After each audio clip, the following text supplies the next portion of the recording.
لو جسمك شكل كمثرى هتلبسي ازاي؟ أنا ندى your personal stylist.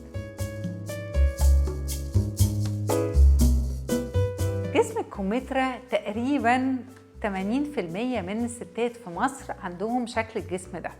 شكل الجسم ده بيبقى عندنا أكتاف كنزة صغيرة، عندنا منطقة الصدر صغيرة، عندنا وسط محدد، وبعدين عندنا شوية امتلاء في منطقة الأرداف أو الجناب.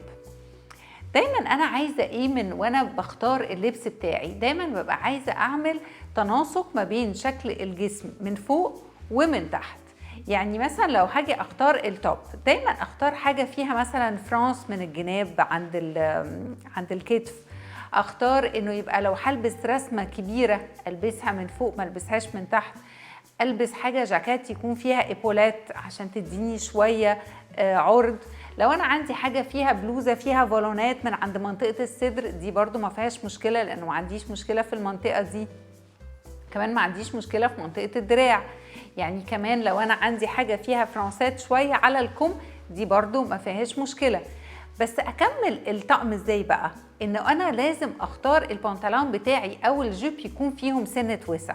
يعني اتفادى خالص ان انا البس بنطلون ليكرا مثلا، وان انا لازم احافظ على التوازن ما بين التوب اللي فوق والبنطلون اللي تحت، ان انا ما اطولش التوب.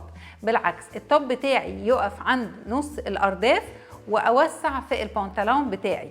كمان انقي الخامه بتاعته تكون خامه مهدله شويه عشان ما تدينيش امتلاء زياده. لو انا بختار جيب اختارها دايما اي شيب. الاي شيب بتكون مظبوطه عند الوسط، وهنا انا عندي ميزه قوي الجسم الكمثرى انه عنده وسط محدد، فيستحسن ان انا البس حاجه فيها وسط عالي.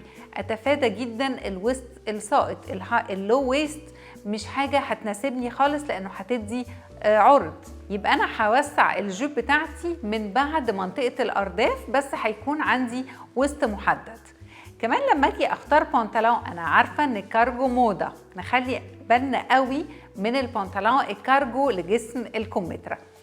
البنطلون الكارجو بيكون فيه جيوب من عند منطقه الفخذ من الجناب، فده بيديني وزن زياده. لو انا عايزه البس كارجو يبقى انا هلبسه لازم اكون اولا ما تعدتش مقاس 42، وكمان تكون الخامة ممكن تكون حاجة على حرير أو على ساتان علشان الجيب ما يبقاش بافي والقماشة تبقى تخينة، فده يديني وسع زيادة.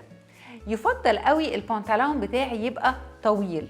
كل ما البنطلون بتاعي يبقى طويل ما وقفوش عند تروكار. ليه؟ علشان لما البنطلون هيطول هينزل مهدل، هيبين ان انا رجليا اطول، وده بالظبط اللي انا عايزاه. لما هتبان رجليا اطول هبان ان انا ارفع. طيب بالنسبه للنقشات، النقشات كل ما كانت كبيره ما ينفعش البسها من تحت، هلبسها بس من فوق. عندي ورد، كارو، المقلم. هنا انا ممكن اتجه للمقلم بالعرض لان انا كنزه من فوق، فممكن ازود عرض شويه. بس انا كمان مش عايزه ازودها قوي ان انا اعرض زياده وابقى ريكتانجل. انا هعرض بس شويه، يعني هلبس الخطوط الرفيعه بس تكون هنا بالعرض. هتفادى خالص اي نقشات كبيره تكون عندي في البنطلون او في الجيب. يعني لو هلبس نفس النقشات، بس لو هختار كارو مثلا هختار الكارو صغير، لو الورد يبقى الورد صغير جدا.